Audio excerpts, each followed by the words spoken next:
CIST une décision que Nicolas Pagnol, petit-fils de Marcel, ne digère pas. Le maire de Marseille a retiré la gestion du château à l'héritier de l'écrivain malgré un bilan excellent. Une pétition prend de l'ampleur, mais la récupération politique n'est pas loin. À l'incompréhension a succédé la colère. Celle de Nicolas Pagnol, petit-fils de Marcel, face à son éviction de sa demeure, le château de la Busine, édifice du XIXe siècle situé dans le 11e arrondissement de Marseille, dont l'écrivain et réalisateur avait été le propriétaire et qui est au cœur de son œuvre Souvenirs d'enfance. Le 14 juin 2023, le descendant du célèbre auteur a appris de Jean-Marc Coppola, adjoint à la culture, TC, à la mairie de Marseille avec qui il était toutefois en bons termes, que le comité chargé de la délégation de services publics, DSP, du château de la Busine ne va pas lui renouveler son contrat. Malgré un bilan excellent, le petit-fils de Marcel Pagnol et son équipe doivent quitter le lieu. Benoît Payan, maire de Marseille, souhaite le confier à une association ouvrière, indique Le Figaro. Que va-t-il advenir du château? La mairie de Marseille nous vire pour nous remplacer par une association qui n'a aucune expérience en équipement culturel et dont le cœur de métier est la gestion de centres sociaux. Ils vont transformer ce lieu mythique du patrimoine provençal en maison de quartier, explique Nicolas Pagnol au Figaro.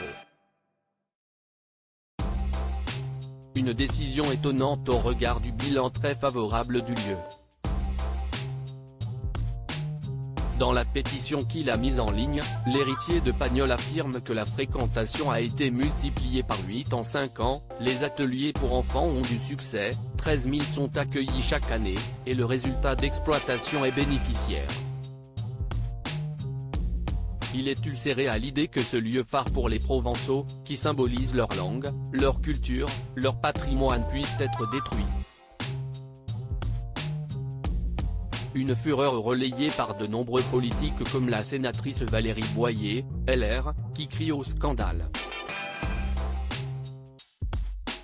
Mais Nicolas Pagnol, voyant le sujet prendre de l'ampleur, ne veut pas de récupération politique comme il l'a expliqué sur Twitter, décidant de ne pas maintenir la manifestation prévue le 23 juin pour éviter tout dérapage.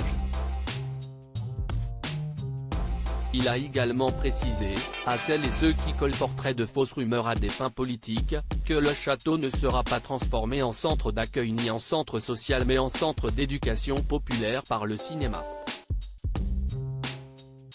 Le petit-fils de l'écrivain Marcel Pagnol et de Jacqueline Bouvier, assistant réalisateur de formation, gère depuis 2004 l'œuvre de son grand-père et en assure la restauration et la promotion pour les prochaines générations. Très investi dans la mémoire de l'œuvre de son aîné, il est terriblement affecté par cette décision. Parmi ses soutiens sincères et non politiques, se distingue Philippe Cobert. Il a détaillé les raisons de sa signature à la pétition qui demande le maintien de l'institution dans les mains de Nicolas Pagnol et son équipe menée par Valérie Fedel, précisant d'abord son lien fort avec la demeure, interprète de Joseph Pagnol, dans les deux films d'Yves Robert, La gloire de mon père et Le château de ma mère d'Yves Robert, de Marcel Pagnol dans Jules et Marcel en compagnie de Michel Galabru et du marquis dans La femme du boulanger avec le même. La décision de la mairie de Marseille est incompréhensible et assassine. Pour lui, ce lieu appartient à la famille Pagnol qui l'a mis en valeur depuis toutes ces années, CIST un crime contre l'art. Contre l'esprit. Contre Marseille. Le conseil municipal doit entériner la décision du comité le 23 juin.